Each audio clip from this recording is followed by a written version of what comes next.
Good morning students. तो अपना जो इलेक्ट्रोकेमिस्ट्री का चैप्टर था उसमें आज हम नेंसर्ट समीकरण के बारे में पढ़ेंगे। इस समीकरण की सहायता से किसी सेल का जो सेल विभव है वो ज्ञात किया जा सकता है, किसी इलेक्ट्रोड का इलेक्ट्रोड विभव ज्ञात किया जा सकता है। तो इसके लिए अपन को जो ऊष्मागतिकीय समीकरण थे उनकी आवश्यकता पड़ेगी। देखो, सेल विभव और गिब्स मुक्त ऊर्जा में जो संबंध है वो क्या होता है, डेल्टा जी बराबर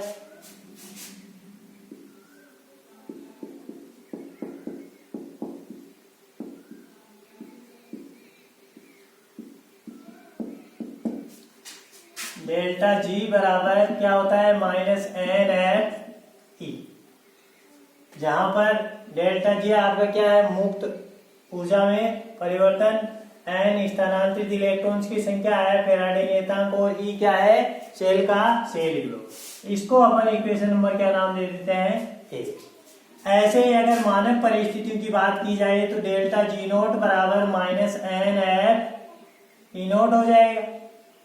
इसको क्या दे दिया आपने, समीकरण नंबर 2 नाम दे दिया। और एक आपके पास जो संबंध है गिब्स मुक्त ऊर्जा और सेल विभव में, इसके डेल्टा जी बराबर delta G note plus RT natural log of K।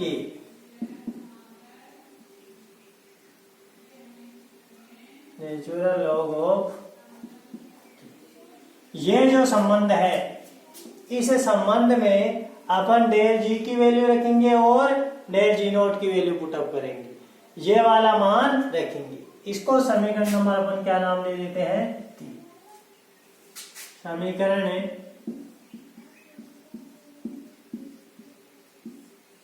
3 में डेल्टा जी व डेल्टा जी नोट का मान रखने पर डेल्टा जी की जगह क्या रखेंगे, -NF(E) बराबर -NF(E note. Delta G note की जगह पुटअप किया, plus RT natural log of क्या है, T। इतनी बात समझ में आई। अब इस पूरे के पूरे इक्वेशन में अपन NF का क्या कर देंगे, भाग दे देंगे। देखो, -NF(E) अपॉन -NF बराबर -NF(E note) upon -NF plus RT natural log of K upon -NF। ऐसा हो गया। तो ये यहां से कैंसिल हो गया, ये यहां से, यानी E बराबर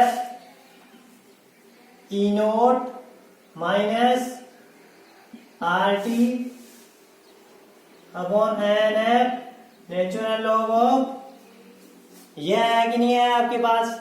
अब देखो, आपको पता है नेचुरल लॉग ऑफ Z बराबर 2.303 लॉग बेस 10 ऑफ क्या होता है, Z। ऐसा होता है कि नहीं। तो यहां पर ये जो बेस E है इसको किस में कन्वर्ट कर देंगे अपन, बेस 10 में कन्वर्ट कर देंगे। तो E बराबर E note minus RT upon NF, इससे क्या गुना हो जाएगा, 2.303 लॉग बेस 10 ऑफ क्या हो गया, ये वाला आपके पास आ गया। अब यहाँ पर R आपका क्या है, गैस नियतांक है, गैस कांस्टेंट है, इसकी वैल्यू फिक्स है 8.314 joule kelvin inverse mole inverse, और टेम्परेचर अपन 298 केल्विन अपन ले लेते हैं। और F क्या है आपका, फैराडे नियतांक, इसका मान भी कांस्टेंट है। तो ये सारी की सारी वैल्यू क्या होती है, इसमें कांस्टेंट होती है। ये वाली वैल्यू कांस्टेंट है। तो ये सारे के सारे मान हैं वो अपन इसमें पुटअप करते हैं। तो देखो,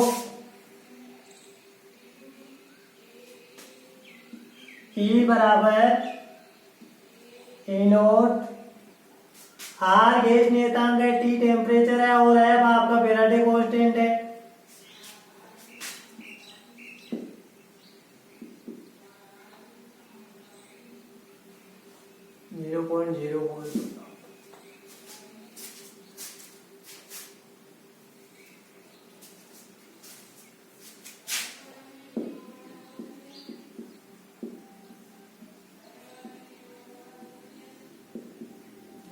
ये वाली इक्वेशन आपके पास है और इसको ही क्या बोलते हैं, नेंसर्ट इक्वेशन बोलते हैं। क्या बोलते हैं, नेंसर्ट समीकरण बोलते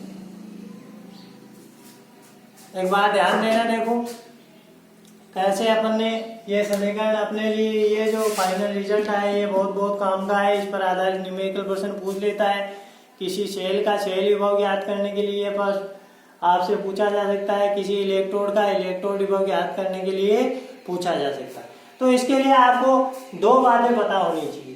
पहला तो ये जो गिब्स मुक्त ऊर्जा है उसमें परिवर्तन और सेल विभव में क्या संबंध होता है। तो डेल्टा जी बराबर क्या होता है, माइनस एन एफ ई होता है। अब अगर मानक परिस्थितियों की बात की जाए तो उस स्थिति में मानक गिब्स मुक्त ऊर्जा में जो परिवर्तन है वो डेल्टा जी नोट बराबर किसके हो जाएगा, minus N F E naught के हो जाएगा। इसको अपन ने इक्वेशन नंबर 2 नाम दे दिया। अब ऊष्मागतिकी संबंध के आधार पर आपके पास एक इक्वेशन आया हुआ है 11th क्लास में, डेल्टा जी बराबर delta G note plus R T natural log of के, ये वाला इक्वेशन है।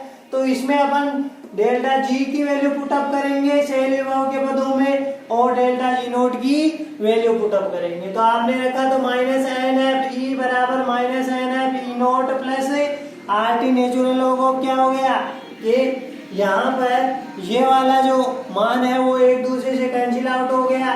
तो आपके पास आया E बराबर E naught minus R T upon N F natural log of के। ये आपके पास जो नेचुरल लॉग है, इस नेचुरल लॉग को किस में कन्वर्ट कर लिया आपने, लॉग बेस 10 में कन्वर्ट कर लिया। तो यहाँ पर 2.303 आकर क्या हो गया, मल्टीप्लाई हो गया, गुणा हो गया। तो यहाँ पर R की वैल्यू फिक्स है, T की वैल्यू फिक्स है 2.303 और F की वैल्यू क्या है, फिक्स है। तो यहां से आपने मान निकाल लिया। देखो ये आया आपके पास E बराबर E naught minus 0.059 upon N log base 10 of के, ये आया। यहाँ पर देखो मैं यहाँ वैल्यू रख देता हूँ। R बराबर क्या होता है, R बराबर गैस नियतांक है। R बराबर क्या है, गैस नियतांक। इसकी वैल्यू कितनी होती है, 8.314 joule kelvin inverse mole inverse ये होती है। और आपका जो टेम्परेचर है वो टेम्परेचर आप कितना लेंगे, 298 केल्विन है। और जो फैराडे कांस्टेंट है इसकी वैल्यू क्या होगी, 96,500 कूलम पर। ये सारी की सारी वैल्यू अपने पास है। तो ये वैल्यू जब पुटअप करेंगे तो वहां पर अपना फाइनल रिजल्ट क्या आएगा, E बराबर E naught minus 0.0591 upon N log base 10 of के। अब के क्या है अपने पास, के अगर अपनी अभिक्रिया साम्यावस्था में है तो उस स्थिति में ये क्या हो जाएगा, साम्यावस्था स्थिरांक हो जाएगा। और एन क्या है, एन अभिक्रिया में स्थानांतरित इलेक्ट्रॉन्स की संख्या, अभिक्रिया में स्थानांतरित इलेक्ट्रॉन्स की संख्या।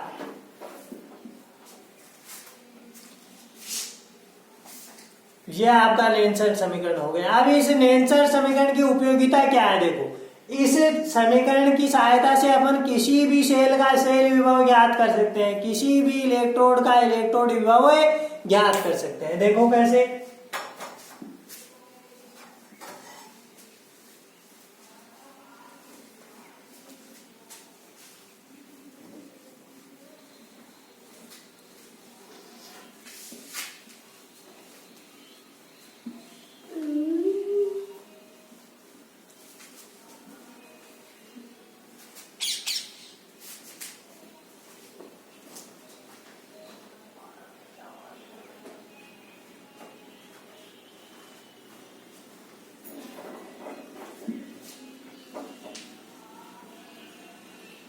देखो अपन ने जो गैल्वेनी सेल पढ़ाया उसमें cell reaction, net cell reaction क्या हो रही थी? अरे आपने एक जिंक धातु की छड़ ली थी, एक कॉपर धातु की छड़ ली थी, बात समझ में आई कि नहीं आई? अब क्या हो रहा था, Zn का ऑक्सीकरण हो रहा था, Zn+2 में कन्वर्ट हो रहा था, और Cu+2 जो है उसका अपचयन हो रहा था, वो किस में कन्वर्ट हो रहा था? Cu में कन्वर्ट हो रहा था। बात समझ में आई? तो देखो कैसे, आपके पास Zn सॉलिड था और Cu+2 एक्वस मीडियम में था, ये किस में कन्वर्ट हो रहे थे? Zn2+ एक्वस में कन्वर्ट हो रहा था और कॉपर सॉलिड के रूप में जाकर छड़ पर निक्षेपित हो रहा था। यही तो थी अपनी गैल्वेनी सेल रिएक्शन। अरे थी कि नहीं थी? अब इस सेल के लिए अगर इस सेल का ई सेल अपन कैलकुलेट करना चाहे तो कैसे करेंगे? देखो अपना जो समीकरण था वो समीकरण क्या था? नेल्सन समीकरण से सूत्र क्या आया था? अरे बोलो।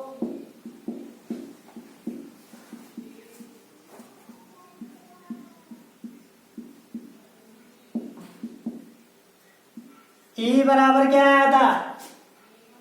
E0 minus 0.0591 upon n log के, यही तो आया था कि नहीं आया था?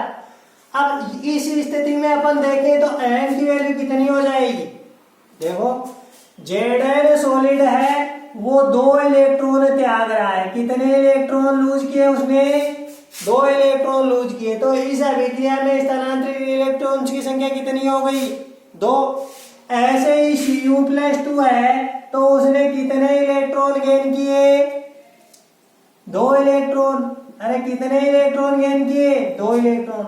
यानी इस अभिक्रिया में स्थानांतरित इलेक्ट्रॉन्स की संख्या कितनी है?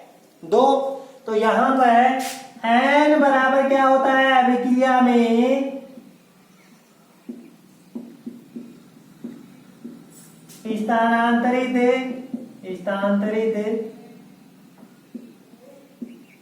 इलेक्ट्रॉन्स की संख्या कितनी होगी? 2। हर बात समझ में आई? अब देखो ये K क्या होता है? अभिक्रिया अगर साम्यावस्था में है तो ये K क्या होगा? आपका साम्यावस्था स्थिरांक होगा।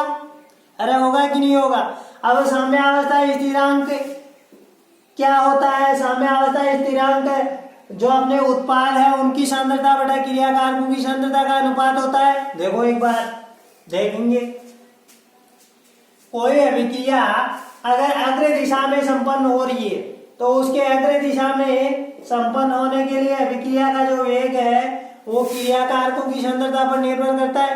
करता है कि नहीं?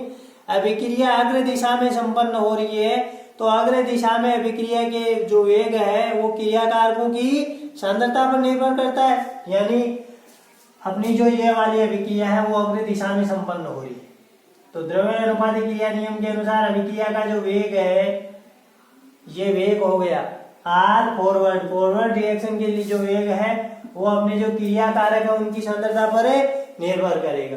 अब क्रिया कारक अपने पास क्या है? Zn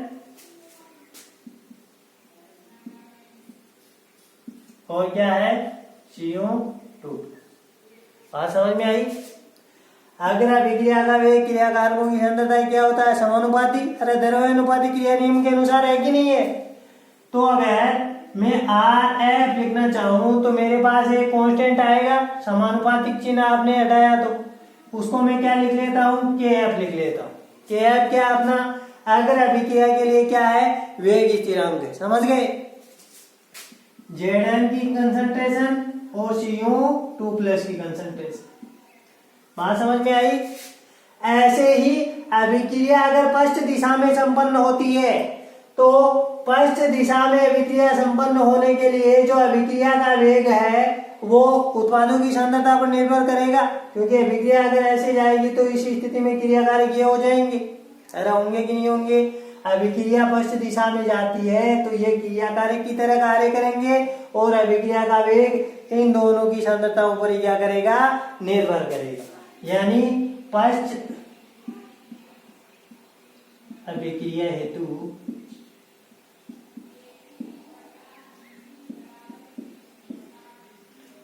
आर बैकवर्ड लिख दो। पश्च अभिक्रिया पश्च दिशा में अभिक्रिया संपन्न होती है तो उस स्थिति में वेग क्या है, आर बैकवर्ड, वो किसके समानुपाती होगा, Zn 2+ की कंसंट्रेशन और किसकी कंसंट्रेशन, Cu सॉलिड की कंसंट्रेशन। अब यहां से आप इस समानुपातिक चिन्ह को हटाओगे तो एक आपके पास कांस्टेंट आएगा जिसे मैं Kb बोल दूं। Kb क्या है, पश्च अभिक्रिया के लिए क्या है, वेग नियतांक है, समझ गए। Zn 2+ और Cu सॉलिड। अरे बात समझ में आई कि नहीं आई, इतनी बात आप लोगों को समझ में आ गई। अब देखो मैं यहाँ पर अभिक्रिया साम्य अवस्था की बात कर रहा हूँ। अगर अभिक्रिया साम्य अवस्था में है तो उस स्थिति में अग्र अभिक्रिया का वेग किसके बराबर होगा, पश्च अभिक्रिया के वेग के बराबर होगा। अभिक्रिया अगर साम्य अवस्था में है तो अग्र अभिक्रिया वेग और पश्च अभिक्रिया वेग क्या हो जाएगा, बराबर। साम्य अवस्था किसे बोलते हैं, जिस स्थिति में अभिक्रिया के अग्र दिशा में जाने की जो दर है वो पश्च अभिक्रिया में जाने की दर की क्या होती है, बराबर। उसे क्या बोलते हैं अपन, साम्य अवस्था बोलते हैं। तो साम्य अवस्था पर आर फॉरवर्ड किसके बराबर हो जाएगा भाई, आर बैकवर्ड के हो जाएगा। किसके बराबर हो जाएगा, आर बैकवर्ड। देखेंगे यहां पर साम्य अवस्था पर आर फॉरवर्ड किसके बराबर हो जाएगा, आर बैकवर्ड। देखो ऐसा आपने क्यों लिखा, साम्य अवस्था पर अग्र अभिक्रिया का वेग पश्च अभिक्रिया वेग के क्या हो जाता है, बराबर हो जाता है। साम्य अवस्था पर अग्र अभिक्रिया वेग किसके बराबर हो जाता है, पश्च अभिक्रिया वेग के क्या हो जाता है, बराबर हो जाता है। अरे लिख सकते हैं कि नहीं, लिख सकते हैं ऐसा, अरे लिख सकते हैं कि नहीं, लिख सकते हैं। तो देखो अग्र अभिक्रिया वेग क्या है, के फॉरवर्ड और किसकी कंसंट्रेशन है, देखो वहां पर Zn Cu2+ बराबर किसके होगा, Rb की वैल्यू क्या है, Kb Zn 2+ और Cu सॉलिड। ऐसे है कि नहीं है। अब देखो यहां से अपन क्या कर लेते हैं, ये आपका Kf क्या है, Kf क्या है, अग्र अभिक्रिया वेग नियतांक, और Kb क्या है, पश्च अभिक्रिया वेग नियतांक।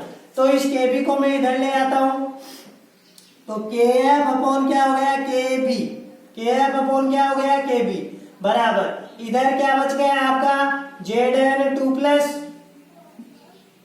Cu सॉलिड, और ये बराबर के चिन्ह के उधर चला जाएगा तो किसका हो जाएगा, भाग में चला जाएगा, Zn और Cu2+। अरे ऐसा हुआ कि नहीं हुआ, ऐसे हो गया ना। अब देखो ये Kf अपॉन Kb है साम्य अवस्था पर, इसी को अपन क्या बोलते हैं, के इक्विलिब्रियम बोलते हैं। क्या बोलते हैं, के इक्विलिब्रियम, साम्य अवस्था स्थिरांक बोलते हैं। साम्य अवस्था पर अग्र अभिक्रिया वेग नियतांक और पश्च अभिक्रिया वेग नियतांक का अनुपात क्या कहलाता है, साम्य अवस्था स्थिरांक कहलाता है। यानी ये जो आपका के इक्विलिब्रियम है या के है उसकी जगह अपन क्या रख सकते हैं, Zn 2+ अपॉन Cu2+, ऐसा लिख सकते हैं। देखो Zn 2+ क्या है, उत्पादों की सांद्रता अपॉन क्रियाकारकों की सांद्रता। तो यहाँ पर के इक्विलिब्रियम साम्य अवस्था पर अपन अगर निकालें तो क्या हो जाएगा, उत्पादों की सांद्रता अपॉन क्रियाकारकों की सांद्रता। हमेशा इस स्थिति में जो आपके पास ठोस क्रियाकारक हैं उनकी सक्रिय सांद्रता को हमेशा किसके बराबर माना जाता है, इकाई के बराबर माना जाता है। अरे क्योंकि विलयन है, यहाँ पर जो सेल का विभव उत्पन्न हो रहा है या जो भाग ले रहे हैं वो सारे के सारे आयन ले रहे हैं, विलयन में ले रहे हैं कि नहीं, तो आयनों की वजह से क्या हो रहा है, धारा प्रवाह हो रहा है। सेल का विद्युत वाहक बल भी किसकी वजह से होगा, आयनों की वजह से होगा। इस कारण से जो अपने पास ठोस सब्सटेंस है या जो द्रव अवस्था में है उनके लिए क्या मान लेते हैं अपन, इकाई मान लेते हैं। उनकी सक्रिय सांद्रता कितनी मान लेंगे, इकाई मान लेंगे, क्योंकि जो आयन बनते हैं उसी से क्या उत्पन्न होता है, सेल विभव उत्पन्न होता है। इस कारण से क्रिया कारक और उत्पाद आपके पास जो ठोस है उनकी सक्रिय सांद्रता अपन क्या मान लेते हैं, इकाई मान लेते हैं। कितनी मानते हैं, हमेशा इकाई। तो यहां से आपके पास ये के की वैल्यू आ गई। के की वैल्यू इसमें पुटअप कर दो बेटा। के की वैल्यू रखेंगे तो Zn2 plus upon CO2 plus. तो इससे अपन क्या निकाल सकते हैं, इस सेल का सेल विभव निकाल सकते हैं, क्योंकि एन की वैल्यू तो आपके पास है ही। एन क्या होती है, अभिक्रिया में स्थानांतरित इलेक्ट्रॉन्स की संख्या होती है। और इस अभिक्रिया के लिए स्थानांतरित इलेक्ट्रॉन्स की संख्या n बराबर कितना है अपने पास, 2 है। कितना आया, 2। एक बार आप गैल्वेनिक सेल के लिए सेल रिएक्शन लिखेंगे, इसको नोट कर लो।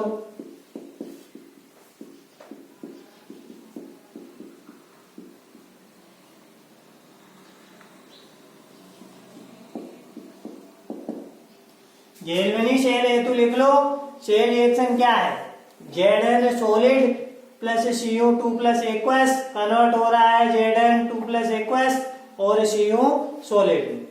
यहां पर ये n बराबर कितना हो जाएगा, n बराबर कितना हो जाएगा, 2 इलेक्ट्रॉन। n बराबर कितना, 2। स्थानांतरित इलेक्ट्रॉन्स कितने हैं, 2। तो देखो नेल्सन समीकरण से आपने क्या लिखा, नेल्सन समीकरण से क्या होता है, E बराबर E note minus 0.0591 upon n log k। यहाँ पर n क्या है, अभिक्रिया में स्थानांतरित इलेक्ट्रॉन्स की संख्या। अभिक्रिया में स्थानांतरित इलेक्ट्रॉन्स की संख्या कितनी है, 2। अब देखो अपन यहां से जो k है वो निकालेंगे, k है वो निकालेंगे। तो ये जो है वो आपके काम का नहीं है, वैसे थोड़ा समझाने के लिए आपके लिए लिख दिया है।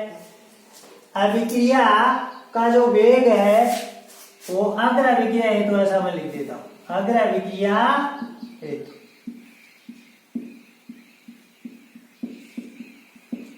अब अग्र अभिक्रिया है तो अभिक्रिया का भी जो वेग है वो क्रिया कारकों की सांद्रता की क्या होता है, समानुपाती होता है। तो R forward is directly proportional to Zn की कंसंट्रेशन और CO2 प्लस की कंसंट्रेशन।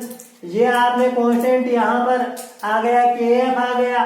पश्च अभिक्रिया हेतु भी आप लिख सकते हैं R भी समानुपाती होगा Zn2 प्लस और CO आपके पास जो सॉलिड है उसकी कंसंट्रेशन के बराबर। आर बी बराबर यहाँ पर के बी कॉन्स्टेंट आ गया, क्योंकि आप लोग सब जानते हैं कि साम्य अवस्था क्या होती है, वह अवस्था जिस पर अग्र अभिक्रिया का वेग पश्च अभिक्रिया वेग की क्या हो जाए, बराबर हो जाए। तो इसी के आधार पे आप लोगों ने क्या लिख दिया, साम्य अवस्था पर आर फॉरवर्ड किसके बराबर हो गया, आर बैकवर्ड के बराबर हो गया। आर फॉरवर्ड वाला मान यहाँ पर पुटअप कर दो, आर बैकवर्ड वाला मान यहाँ पर पुटअप कर दिया। तो यहां से आपने के फॉरवर्ड और के बैकवर्ड का अनुपात लिख दिया, और साम्य अवस्था पर अग्र अभिक्रिया वेग नियतांक और पश्च अभिक्रिया वेग नियतांक का जो अनुपात है वही क्या कहलाता है, साम्य अवस्था स्थिरांक। तो के बराबर आएगा Zn2 प्लस अपॉन CO2, इस तरह से।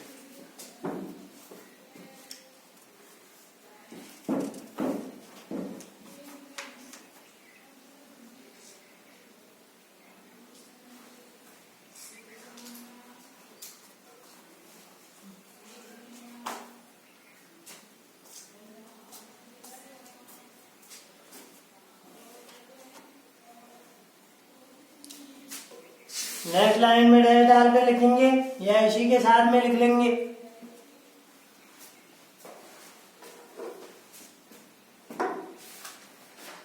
शुद्ध द्रव या ठोस पदार्थ की सक्रियता सदैव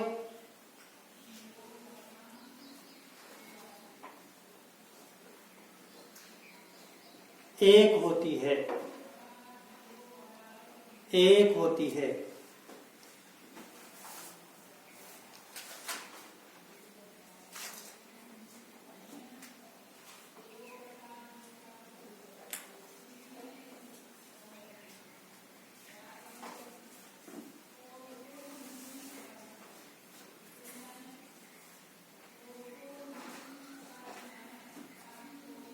आगे वाली लाइन में डैश डाल के लिखेंगे नेनसर्ट समीकरण, नेनसर्ट समीकरण के द्वारा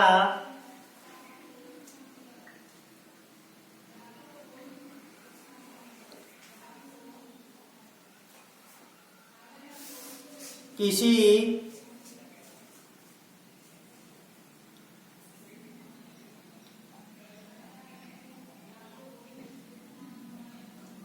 इलेक्ट्रोड या अर्धशेल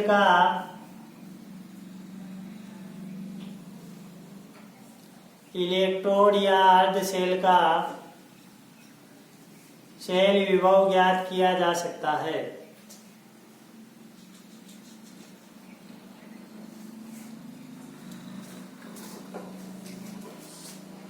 नेक्स्ट लाइन में डैश डालकर लिखेंगे इसे संपूर्ण शेल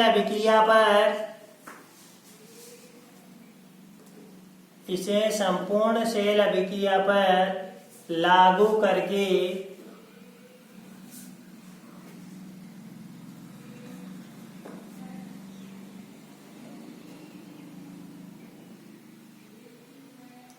शेल का विद्युत वाहक बल भी निर्धारित कर सकते हैं, शेल का ईएमएफ निकाल सकते हैं, शेल का विद्युत वाहक बल भी निर्धारित कर सकते हैं।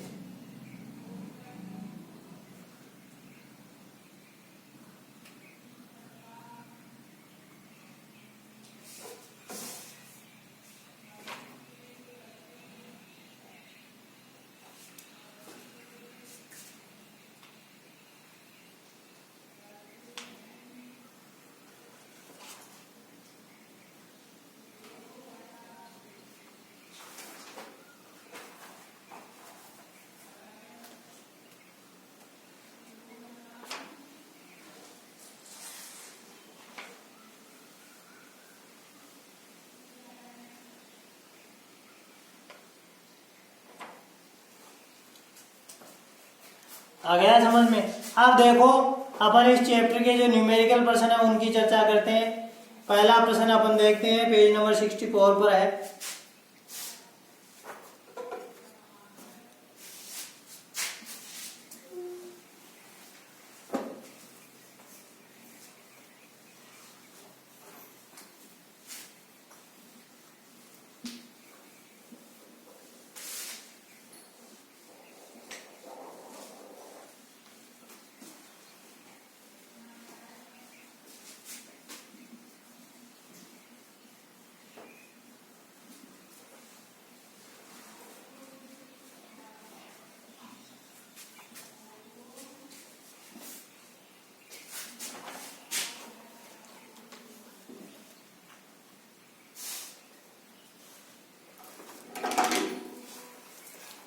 देखो प्रश्न नोट करता हूं मैं।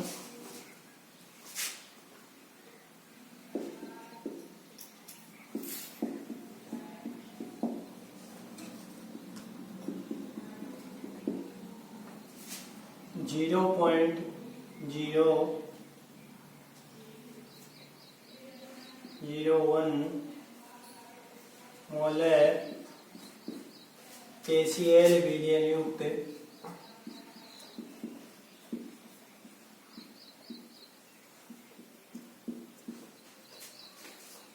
चालकता से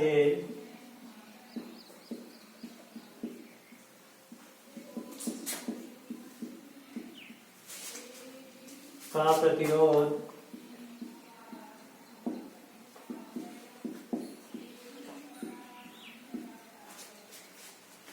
298 केल्विन पर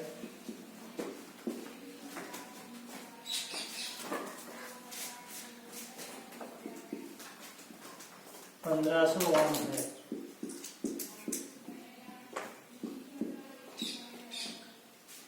शेल स्थिरांक का निर्धारण कीजिए।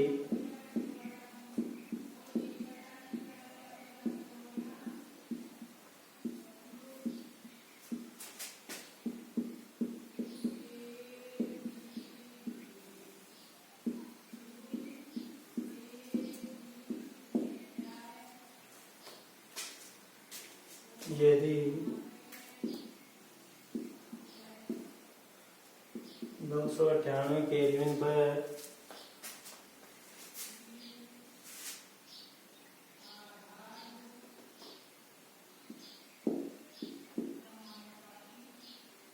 0.001 मोलर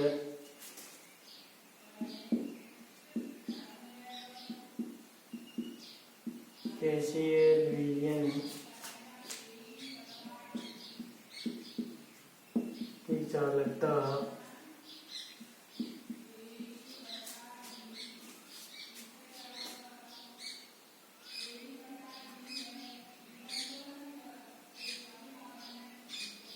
कामा 0.146 into 10 की पावर -3 सीमेंस सेंटीमीटर इनवर्स हो। ये आपका क्वेश्चन। देखो क्या बोल रहा है, 1-2 नंबर का न्यूमेरिकल प्रश्न इसमें से पक्का पूछा जाएगा। तो गिनती के न्यूमेरिकल प्रश्न आपके पास है, ध्यान से समझने की कोशिश करना। अपन ने जो पढ़ा था वो यहाँ पर रिवाइज भी होगा और आपके न्यूमेरिकल प्रश्न भी क्या होंगे, सोल्व होंगे। थोड़ा सा ध्यान देने की आवश्यकता है बस। बहुत इजी न्यूमेरिकल प्रश्न पूछे जाते हैं। एक बार तो इसमें से जो न्यूमेरिकल प्रश्न है वो दोनों ही न्यूमेरिकल प्रश्न पूछ लिए थे। 2-2 नंबर के 2 न्यूमेरिकल प्रश्न पूछ लिए, 4। थोड़ा सा आपको ध्यान होना चाहिए। देखो 0.001 मोलर KCl विलयन युक्त चालकता सेल का प्रतिरोध दे रखा है। चालकता सेल का क्या दे दिया आपको, प्रतिरोध दे दिया। 298 केल्विन पर प्रतिरोध कितना है, 1500 ओम है। प्रतिरोध बोले तो प्रतिरोध को किसे नोटेट करते हैं अपन, बताओ। प्रतिरोध को R से दर्शाते हैं। R क्या होता है, प्रतिरोध।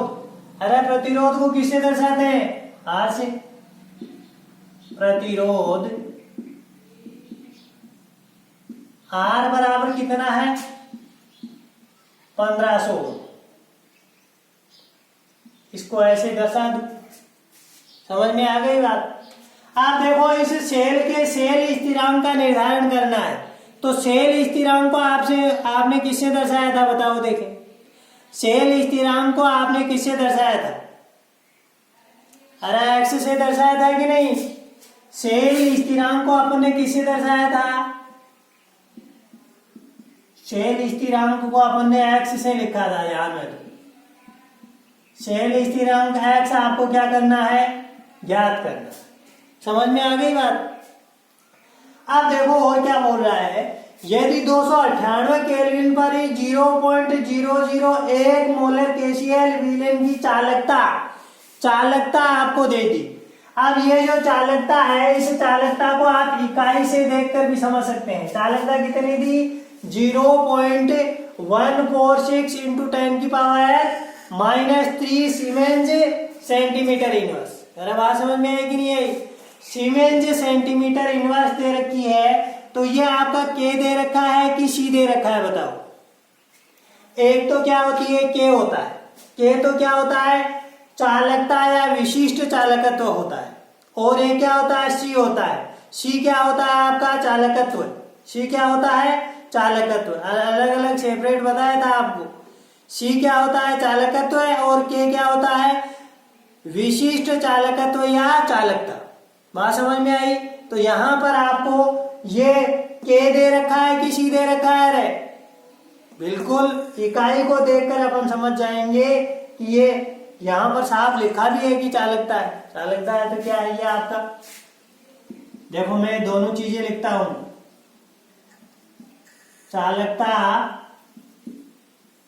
या विशिष्ट चालकत्व, ताकि आप लोगों को कंफ्यूजन ना हो। चालकता या विशिष्ट चालकत्व। चालकता या विशिष्ट चालकत्व जो होता है उसको किससे प्रदर्शित करते हैं, कप्पा से। ये आपका K बराबर कितना दे रखा है, 0.146 इंटू 10 की पावर -3 सीमेंस सेंटीमीटर। बात समझ में आ गई। अब देखो क्या दे रखा है, एक तो आर दे रखा है, एक के दे रखा है, और एक क्या दे रखा है आपको, शेल स्थिरांक। शेल स्थिरांक पूछा है, बात समझ में आई। तो ऐसा कौन सा सूत्र है जिसमें ये तीनों काम में आते हैं? अरे सूत्र याद करो। आपने एक सूत्र लिखा था, क्या सूत्र आपने लिखा था?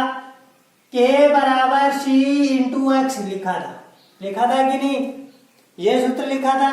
इसका मतलब क्या हो गया? चालकता बराबर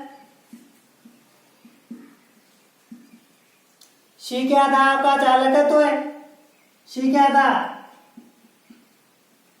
चालकत्व इंटू एक्स क्या था? शेल स्थिरांक। अरे ये सूत्र आप लोगों ने अपनी कॉपी में लिखा था, आपने इसको समझा नहीं था।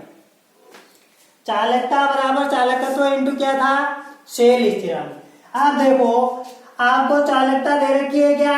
बिल्कुल दे रखी है चालकता। चालकत्व दे रखा है क्या? बोलो देखें, चालकत्व नहीं दिया ना। और शेल स्थिरांक क्या किया है? पूछा है। आपको चालकत्व नहीं दिया लेकिन प्रतिरोध दे रखा है। क्या दे रखा है? प्रतिरोध। आपने पढ़ा था कि प्रतिरोध का व्युत्क्रम क्या कहलाता है? चालकत्व।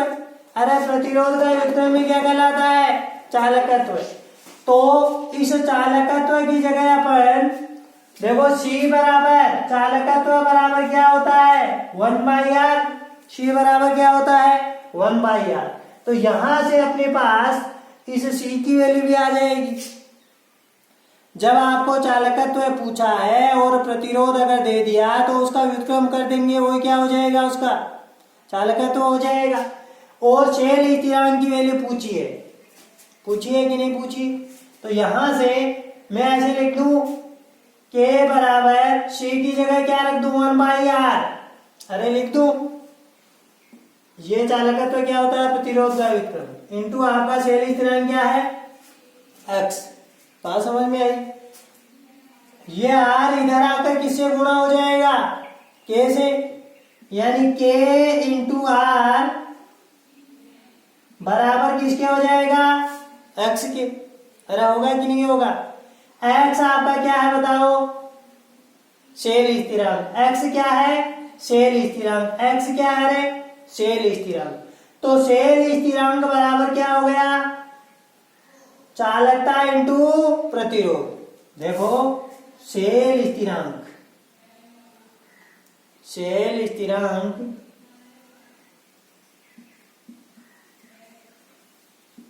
बराबर चालकता इंटू प्रतिरोध। आपको ये सारे सूत्र याद करने की आवश्यकता नहीं है। आपको तो केवल एक फार्मूला पता होना चाहिए, K बराबर C इंटू क्या होता है? x। K बराबर C इंटू क्या होता है? x। K क्या होती है आपकी? चालकता या विशिष्ट चालकत्व बराबर क्या हो गया?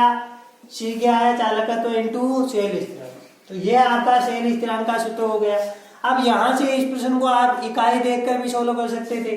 कैसे? देखो, चालकता की इकाई क्या है? सीमेंस। चालकता की इकाई क्या है? सीमेंस। बोलो, सेंटीमीटर इनवर्स। अरे बात समझ में आ गई? और ये आपका प्रतिरोध है, वो किसमें है? ओम में। प्रतिरोध है किसमें? ओम में। ओम।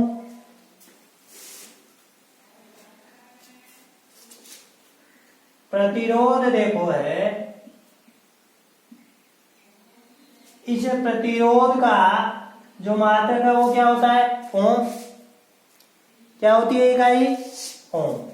अब इस प्रतिरोध R का जो व्युत्क्रम है वो क्या होता है? चालकत्व है। तो देखो, C बराबर क्या होता है? 1/r। ये क्या है? आपका चालकत्व है। तो इसकी इकाई क्या होगी? Ohm inverse. क्या होगी? Ohm inverse. क्या होगी? Ohm inverse. अब इस ओम इनवर्स को अपन क्या लिखते हैं? ओम इनवर्स या इसे क्या बोलते हैं? सीमेंस। ओम इनवर्स या क्या बोलते हैं? सीमेंस या साइमन भी बोलते हैं इसको। तो ओम इनवर्स को क्या बोल दिया आपने? सीमेंस या साइमन बोल दिया। तो यहाँ पर प्रतिरोध है, इस प्रतिरोध को अपन किससे दर्शाएंगे? ओम से दर्शाएंगे, या ओम की जगह इसे अपन साइमन इनवर्स से भी दर्शा सकते हैं, क्योंकि देखो ओम इनवर्स क्या होता है? सीमेंस। ओम इनवर्स क्या होता है? सीमेंस। तो ओम क्या हो जाएगा? Siemens inverse. अरे होगा कि नहीं होगा? तो ये क्या हो जाएगा? Siemens inverse. तो ये यहां से ये कैंसिल हो जाएगा, और आपका जो सेल स्थिरांक है उसकी इकाई किस में आएगी? Centimetre inverse. किस में आएगी? Centimetre inverse. तो ऐसे आप लोग इस प्रश्न को क्या कर सकते हैं? सोल्व। आगे तो कुछ नहीं करना है इसमें, चालकता का मान रख दो और प्रतिरोध का मान रख दो। आंसर किस में आएगा? सेंटीमीटर इनवर्स में आएगा। किस में आएगा?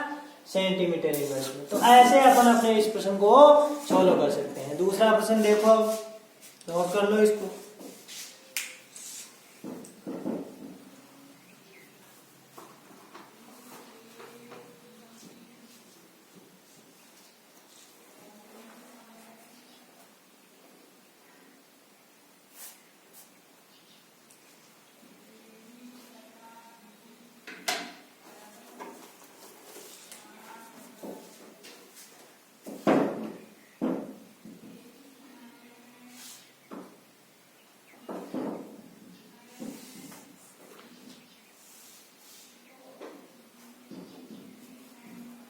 कर लिया?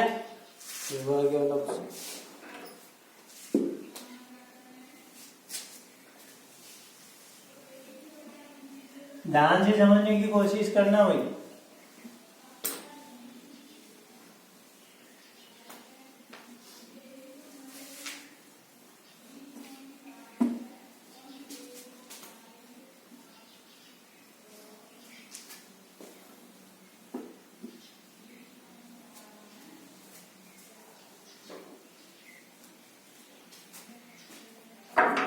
देखो बोर्ड पे लिखता हूं दूसरा प्रश्न।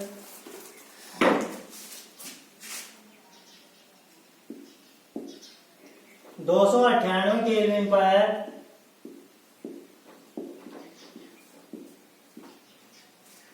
0.20 मोलर KCl विलयन की विशिष्ट चालकत्व है।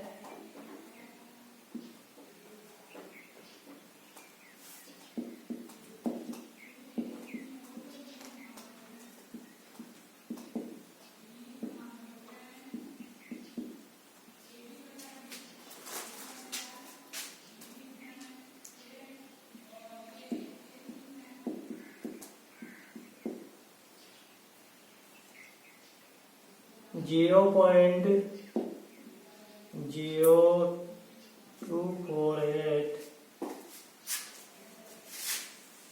सीमेंस सेंटीमीटर इनवर्स है, तो मोलर चालकता की गणना करो।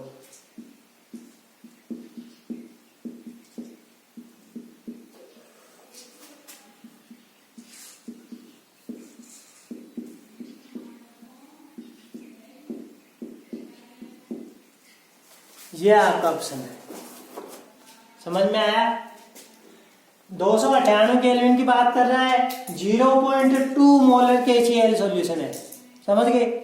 इसकी आपको सांद्रता दे रखी है और पूछ रहा है कि इसकी विशिष्ट चालकत्व तो कितना है विलयन का? 0.0248 सीमेंस सेंटीमीटर इनवर्स है। तो इसकी मोलर चालकता की क्या करनी है आपको? गणना।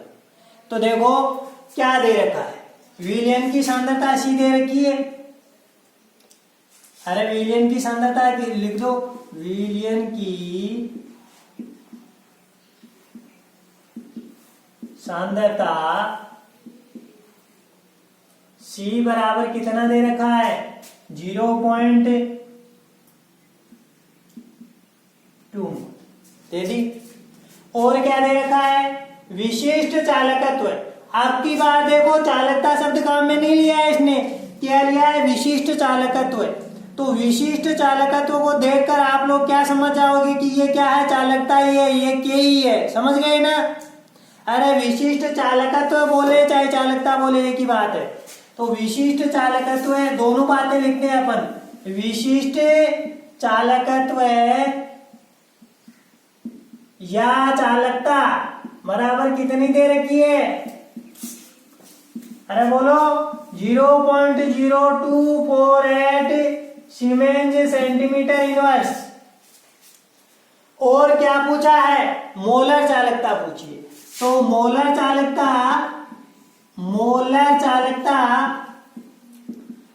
चालकता को किसे डिनोट करते हैं?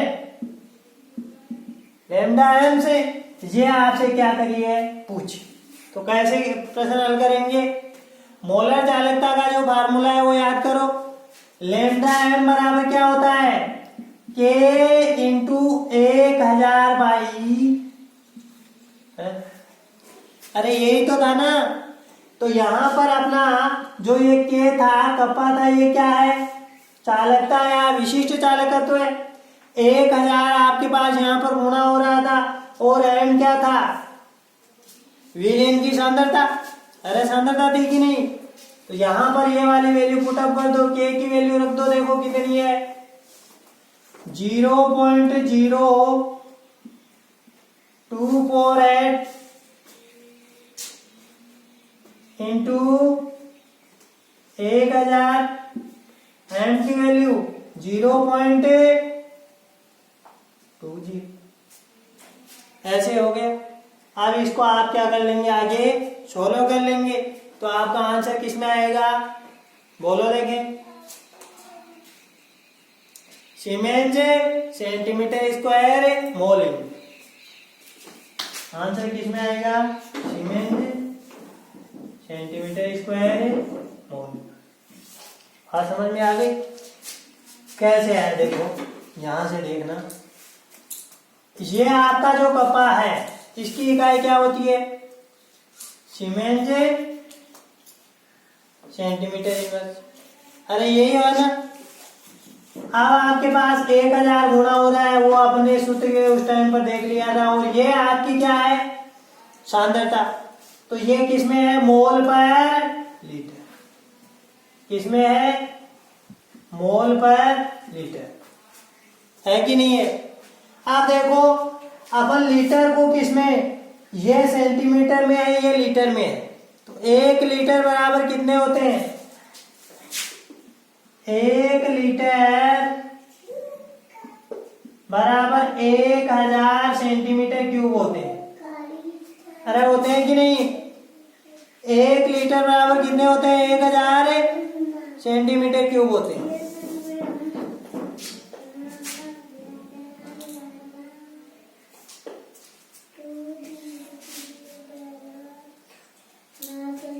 तो यहां से देखो,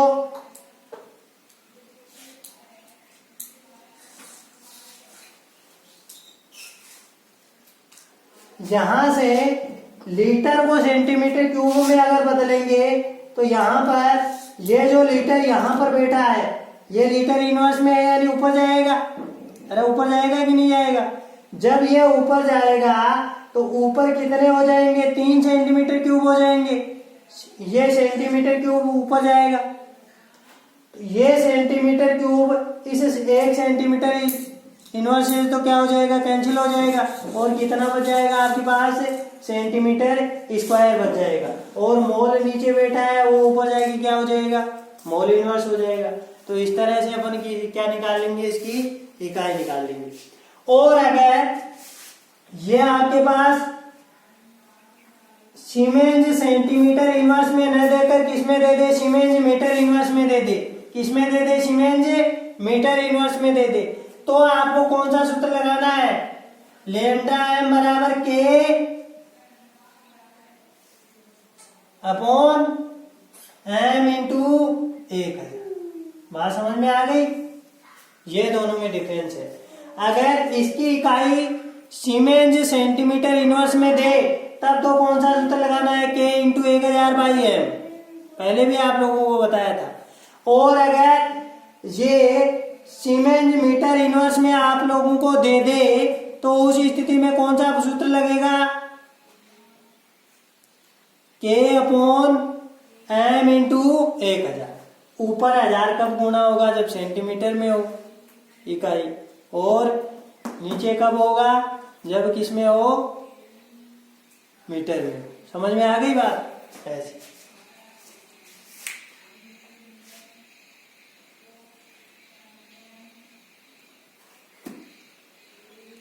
आगे वाला ऑप्शन देखो,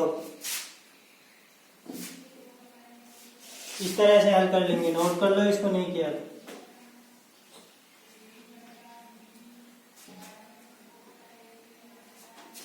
कर लिया?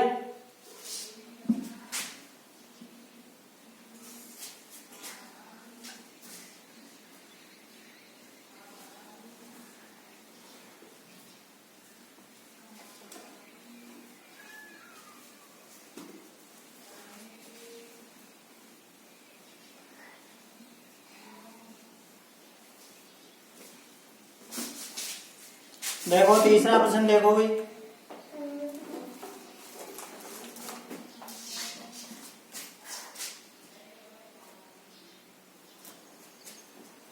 वन मोलर H2SO4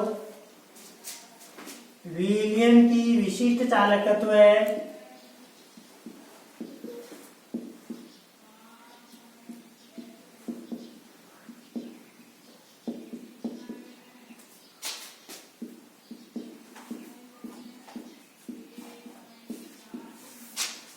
छब्बीस इंटू 10⁻², ओम इनवर्स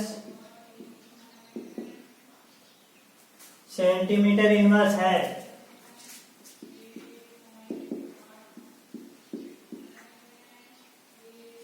तो तुल्यांक की चालकत्व की गणना कीजिए।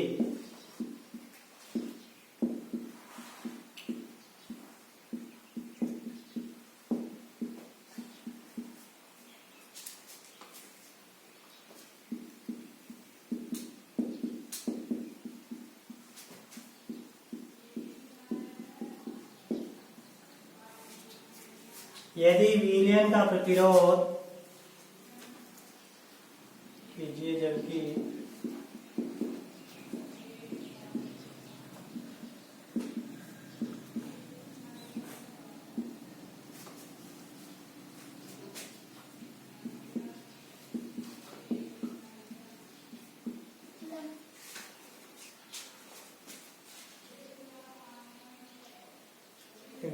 पॉइंट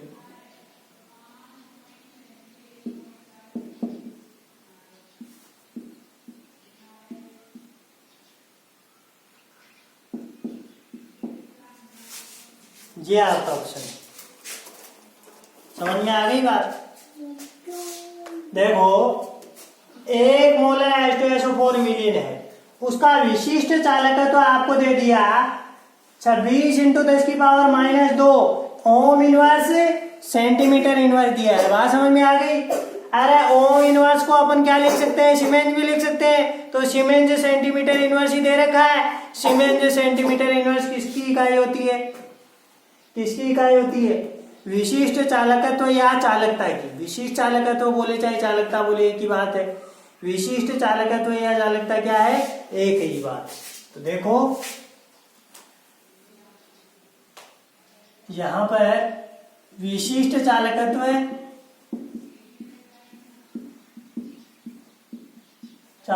है, मैं सीधा लिख देता हूं कप्पा बराबर कितना है? 26 into 10⁻², ohm inverse centimetre inverse. या इसको क्या लिखा जा सकता है? देखो आपके कॉन्सेप्ट हो क्लियर हो जाएंगे। 26 इंटू 10⁻², सीमेंस सेंटीमीटर इनवर्स। ऐसा भी लिख सकते हैं। अरे बिल्कुल लिख सकते हैं। इकाई तो चेंज की है। ओम इनवर्स को क्या लिख दिया अपन ने? सीमेंस लिख दिया, क्योंकि ओम इनवर्स क्या होती है? चालकत्व की इकाई होती है। और ओम इनवर्स को अपन क्या लिख सकते हैं? साइमन सीमेंस भी लिख सकते हैं। तो इस तरह से इसको लिख दिया। अब देखो तुल्यांक की चालकत्व की गणना करनी है। तुल्यांक की चालकत्व क्या होता है? लैम्डा ई। बात समझ में आई? देखो लिखता हूं, तुल्यांक की चालकत्व है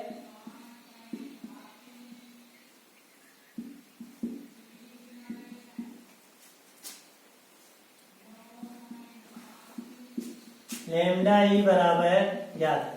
बात समझ में आ गई? अब देखो क्या सूत्र था अपना, सूत्र क्या था? अरे तुल्यांक की चालकता लैम्डा ई बराबर क्या था? है तुल्यांक की चालकता बराबर क्या था अपना सूत्र? K into 1000। अब 1000 ऊपर कब लिखना है? जब K की जो इकाई है वो किस में हो? सीमेंस सेंटीमीटर इनवर्स में हो। सीमेंस सेंटीमीटर इनवर्स में है तो K इंटू 1000 लिख दिया। भाई नीचे यहां पर M मोलरता है और इसके लिए अपन H2SO4 के लिए लिखे तो कितने H2SO4 के ग्राम तुल्यांक प्राप्त होंगे? H2SO4 के कितने ग्राम तुल्यांक? अरे किसी एसिड के लिए देखें H2SO4 तो यहाँ पर कितने मोल H प्लस आयन प्राप्त होंगे? 2 मोल। तो इसके लिए ये जो वैल्यू है वो कितनी हो जाएगी? 2 हो जाएगी। कितनी हो जाएगी? 2। देखो किसी अम्ल की जो क्षारकता है वही होती है यहाँ पर, अरे होती है कि नहीं? तो इसे H2SO4 के द्वारा कितने मोल H प्लस आयन दिए जाएंगे? 2 मोल। कितने मोल? 2 मोल दिए जाएंगे। यहाँ पर अपन ने क्या रख दिया? 2 पुटअप कर दिया। अब K की वैल्यू कितनी दे रखी है? 26 इंटू 10 की पावर -2 इंटू 1000। तो नीचे कितना है? इसकी इकाई क्या होगी बताओ देखें?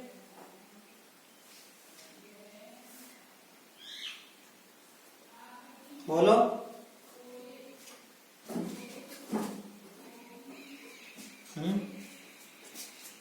सीमेंस सेंटीमीटर स्क्वायर और इक्विवेलेंट इनवर्स, ये हो जाएगी। वहां पर मोल था, यहां पर क्या आ गया? इक्विवेलेंट आ गया, क्योंकि नीचे वहां पर मोल थे, यहां पर क्या है? ग्राम तुल्यांक। क्या है? ग्राम तुल्यांक। बात समझ में आ गई? तो इस तरह से अपना प्रश्न अपन सोल्व कर लेंगे। ग्राम तुल्यांकों की संख्या है H2SO4 है तो कोई अम्ल है तो उसके लिए इसकी क्षारकता देखेंगे तो कितनी हो जाएगी? यहाँ पर 2 हो जाएगी। कितनी हो जाएगी? 2 हो जाएगी। H2SO4 2 मोल H प्लस आयन प्रदान करेगा। इस तरह से आपका प्रश्न हो गया। समझ में आया कि नहीं आया? तुल्यांक की चालकता की इकाई क्या होगी? Siemens centimetre square equivalent inverse, या फिर इसको क्या लिख सकते हैं? सीमेंस की जगह क्या लिख दूं मैं? ओम इनवर्स भी लिख सकते हैं। अरे लिख सकते हैं, देखो प्रश्न में दे रखा था सेंटीमीटर स्क्वायर इक्विवेलेंट इनवर्स, ये भी लिख सकते हैं, एक ही बात है। आ गया समझ में? आगे वाला प्रश्न देखो।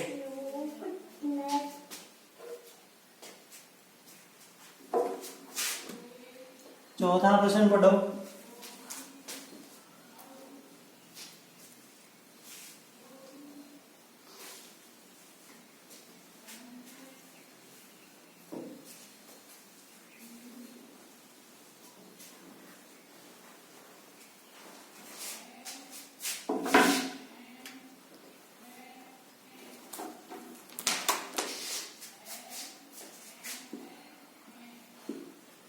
देखो CH3COONA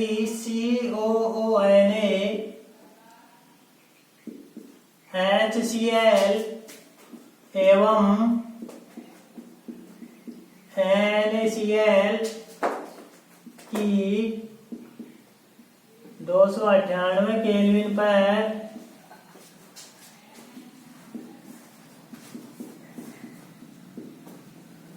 अनंत तनुता पर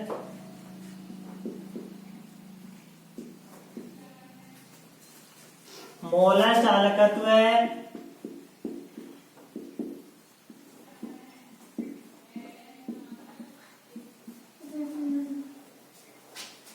के मान क्रमशः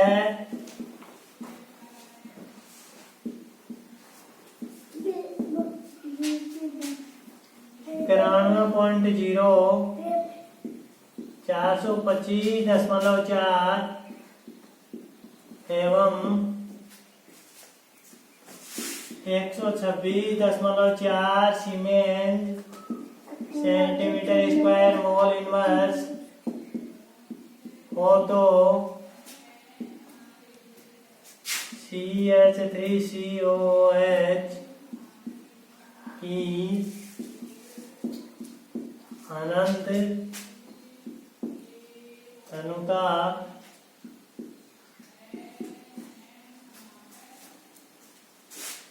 पर मोलर चालकत्व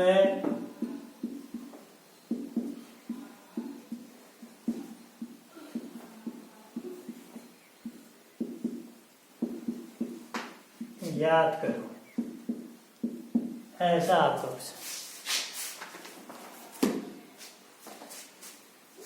देखो, ये आपका सोडियम एसीटेट दे रखा है, CH3CONA सोडियम एसीटेट है, HCl है आपका, और एक क्या है, NaCl है।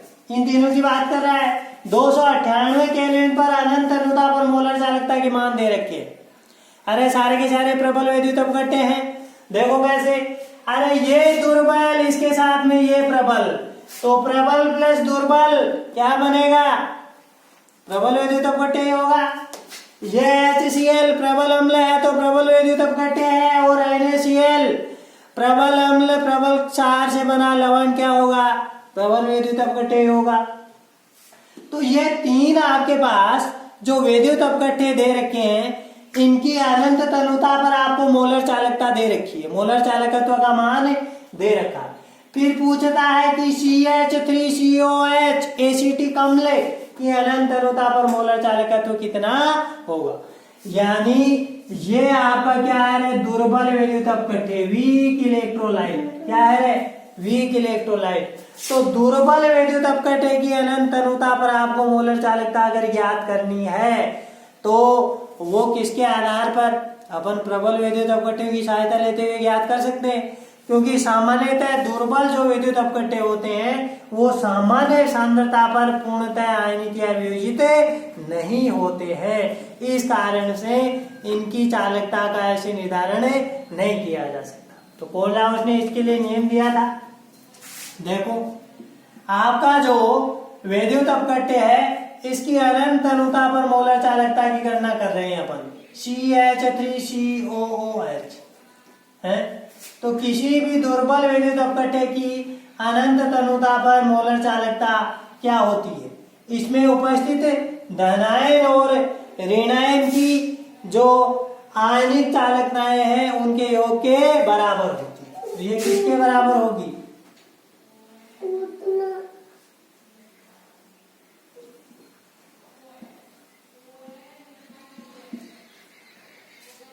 हाँ?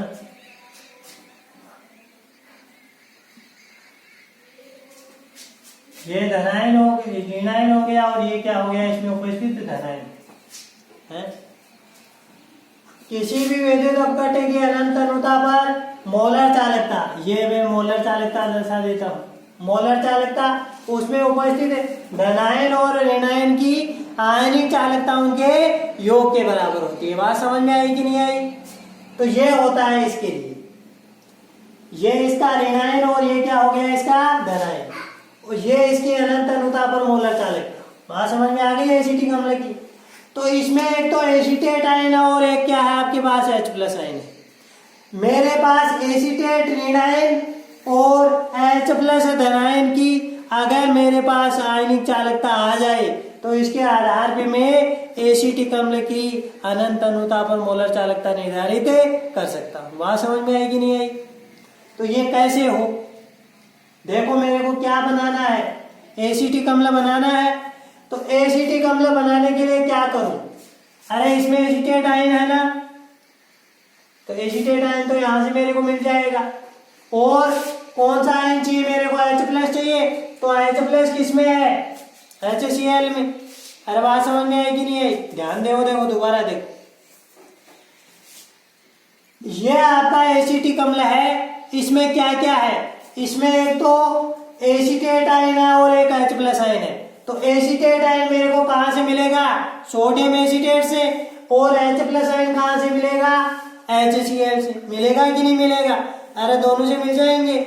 इसीलिए क्या करेंगे अपन, इसीलिए इन दोनों को जोड़ दें।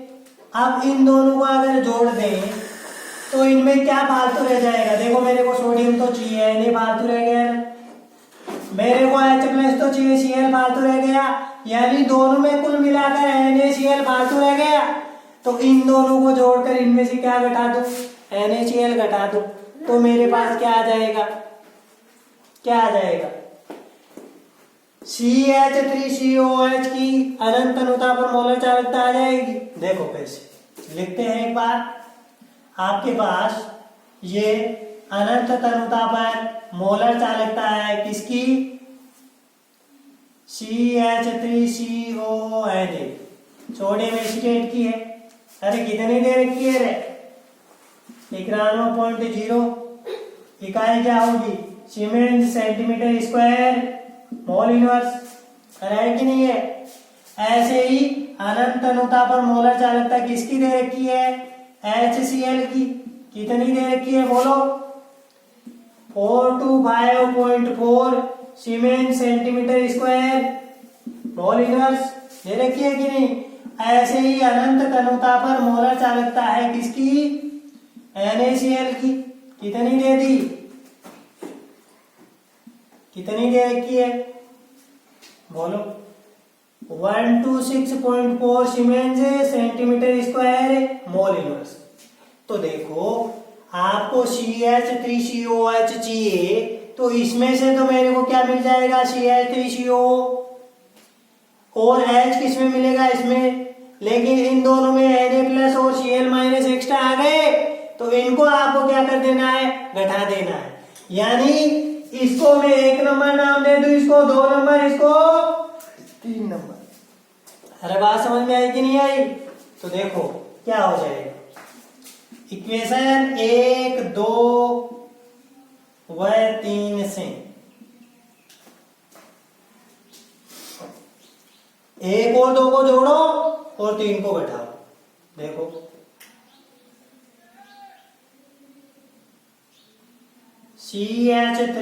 CH3COONA प्लस अनंत अनुता पर मोलर चालकता HCl की माइनस अनंत तनुता पर मोलर चालकता किसकी है? NaCl की। ऐसे करेंगे कि नहीं करेंगे? तो देखो क्या हो जाएगा। यहां पर Na और Cl जो है उन आयनों की अनंत अनुता पर मोलर चालकता घट जाएगी। तो ये आपने घटाई दी NaCl की। बात समझ में आई कि नहीं आई? और इन दोनों के आपस में जोड़ दो। तो जोड़ो जोड़ो, जोड़ेंगे तो जोड़ दो इनको। 91 प्लस 425.4 माइनस ये। ऐसे हो गया। अब इसको अपन हल करेंगे तो आंसर किस में आएगा? Siemens centimetre square mole inverse में आएगा। अरे आएगा कि नहीं आएगा? तो इस तरह से अपन अपना क्वेश्चन सोल्व कर लेंगे।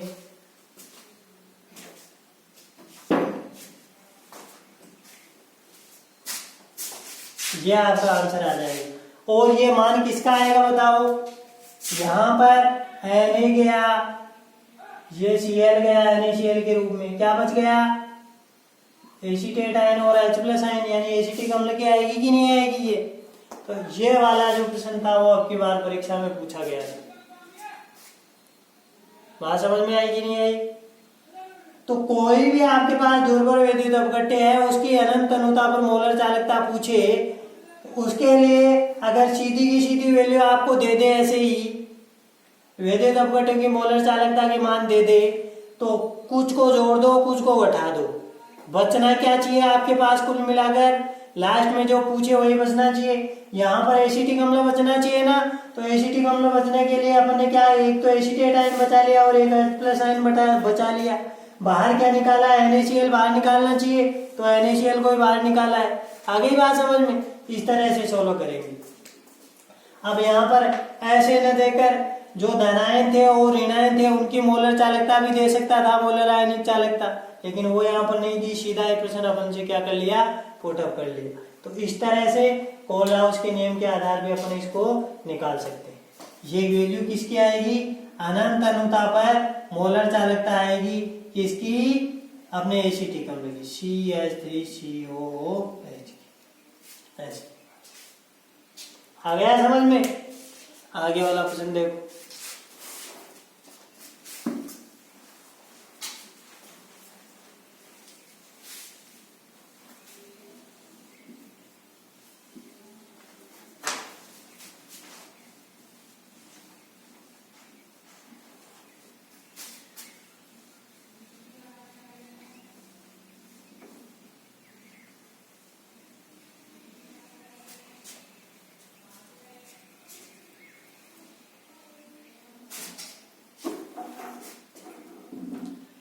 देखो CuSO4 के विलयन में 1.5 एम्पियर की धारा, प्रश्न लिखता हूं। CuSO4 कॉपर सल्फेट की विलयन में 1.5 एम्पियर की धारा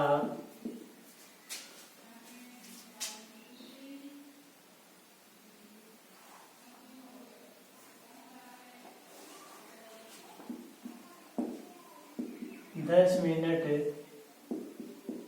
तक प्रवाहित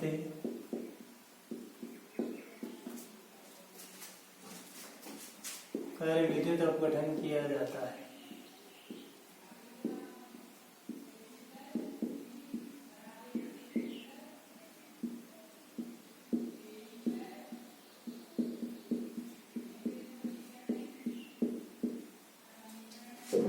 किया जाता है। कैथोड पर निक्षेपित कॉपर का द्रव्यमान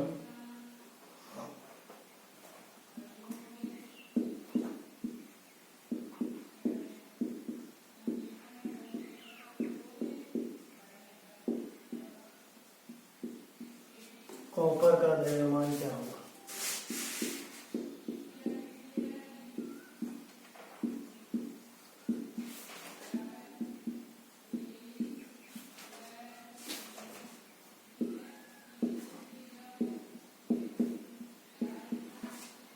यदि F बराबर 5487, ये देखो क्या बोल रहा है। CuSO4 के विलयन में 1.5 एम्पियर की धारा प्रवाहित हो रही है। कितने एम्पियर की, 1.5 एम्पियर की धारा कितने मिनट तक, 10 मिनट तक प्रवाहित हो रही है। तो कैथोड पर निक्षेपित कॉपर का द्रव्यमान आपको बताना है। बात समझ में आ गई। अरे देखो विद्युत अपघटन यहां पर करवा रहे हैं,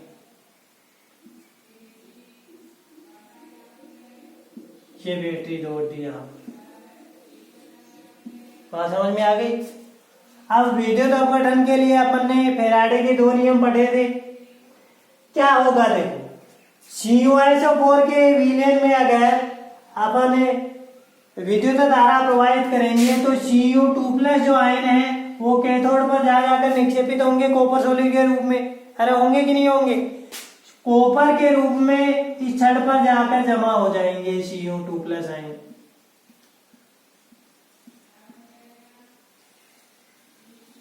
बात समझ में आई। और ये निक्षेपित कॉपर का जो द्रव्यमान है वो प्रवाही धारा पर निर्भर करता है। अरे करता है कि नहीं।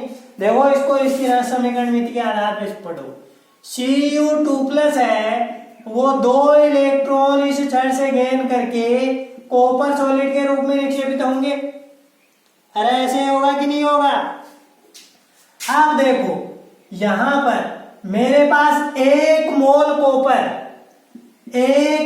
कॉपर प्राप्त होने के लिए कितने मोल, 2 मोल इलेक्ट्रॉन्स के बराबर चार्ज की आवश्यकता होगी। बात समझ में आई कि नहीं आई। अरे 1 मोल कॉपर प्राप्त करने के लिए 2 मोल इलेक्ट्रॉन्स पर जितना चार्ज होता है, जितना आवेश होता है उसकी आवश्यकता होगी। तो 2 मोल इलेक्ट्रॉनों पर, 1 मोल पर 96,500, तो 2 पर 2 × 96 500। ये 487 बता रहा है। बात समझ में आई। अब 1 मोल कॉपर का द्रव्यमान कितना होगा? 63 ग्राम। अरे बात समझ में आई कि नहीं आई? 1 मोल कॉपर का कितना द्रव्यमान होता है? 63 ग्राम। यानी 63 ग्राम कॉपर प्राप्त होने के लिए इतना कूलम आवेश चाहिए। तो आपके पास कितना आवेश है? तो देखो आवेश निकाल लेते हैं। कैसे? आई बराबर कितना है रे? 1.5 एम्पियर। कितना है? 1.5 एम्पियर। और कितने समय तक प्रवाहित हो रहा है? 10 मिनट तक। लेकिन आपको समय किसमें चाहिए? सेकंड में। तो 10 मिनट को सेकंड में बदलने के लिए किससे गुणा कर दिया? 60 से। तो कितने सेकंड हो गए बेटा? 600 सेकंड हो गए। अब 10 मिनट में प्रवाहित आवेश की मात्रा, 10 मिनट में प्रवाहित आवेश, अरे क्यों बराबर क्या होता है? अरे आई टी। क्यों बराबर क्या होता है? I T. I 1.5 into T कितना? 600। यानी कितना कूलम आवेश हो गया? 900 कूलम आवेश हो गया। बात समझ में आई कि नहीं आई? आपके पास आवेश कितना है? 900 कूलम। और निक्षेपित कॉपर की मात्रा आपको क्या करनी है? निकालनी है। देखो जब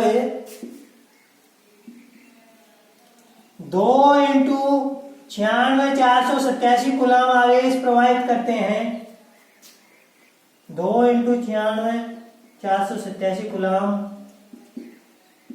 आवेश प्रवाहित करने पर निक्षेपित कॉपर कितना है? निक्षेपित कॉपर की मात्रा कितनी होगी रे? बोलो। 63 ग्राम। इसलिए 1 कूलम आवेश प्रवाहित करने पर निक्षेपित कॉपर की मात्रा कितनी? 63/2 इंटू 96,487। इसलिए कितना कूलम आवेश प्रवाहित कर रहे हैं? 900 कूलम। तो 900 कूलम आवेश प्रवाहित करने पर 63 2 इंटू 96,487 इंटू 900 इतने ग्राम आएगी। तो ऐसे इस प्रकार के प्रश्न सोल्व कर सकते हैं। प्रश्न पूछा गया है, ये पहले भी परीक्षा में अच्छा प्रश्न है, फेराडे के नियम पर आधारित है। तो जो आपकी रिएक्शन है उस रिएक्शन को देखकर ही आप लोग बता सकते हो कि इस प्रश्न को कैसे सोल्व करना है। देखो CuSO4 है, वो कॉपर के रूप में छड़ पर जमा हो रहा है, यानी कुल मिलाकर Cu2+ है, वो Cu में कन्वर्ट हो रहा है। हो रहा है कि नहीं हो रहा? अरे Cu किस में कन्वर्ट हो रहा है? Cu2+ में कन्वर्ट हो रहा है। सॉरी, Cu2+ किस में कन्वर्ट हो रहा है? कॉपर सॉलिड में छड़ पर निक्षेपित हो रहा है। यानी 2 मोल इलेक्ट्रॉन ग्रहण करके ये Cu2+ किस में कन्वर्ट हो रहा है? Cu सॉलिड में कन्वर्ट हो रहा है। अब यहाँ पर 1 मोल कॉपर प्राप्त करने के लिए कितने मोल इलेक्ट्रॉन्स के बराबर आवेश की आवश्यकता होगी? 2 मोल इलेक्ट्रॉनों की आवश्यकता होगी। और 2 मोल इलेक्ट्रॉनों पर कितना आवेश हो जाएगा? 2 इंटू 96,487। अब आपके पास जो धारा है उससे तो कितना कूलम आवेश आ रहा है? 900 कूलम आवेश ही आ रहा है। तो कितना कॉपर निक्षेपित होगा? इसको अपन सोल्व कर लेंगे। समझ में आया? तो ये अपने जो न्यूमेरिकल प्रश्न है वो हुए हैं, थोड़े बचे हुए जो न्यूमेरिकल प्रश्न है वो अपने नेक्स्ट क्लास में देखेंगे। तो घर से एक बार इसको दोबारा अच्छे से रिवाइज करके आना, ताकि आने वाले जो न्यूमेरिकल प्रश्न है वो आपको अच्छे से समझ में आए। Thank you.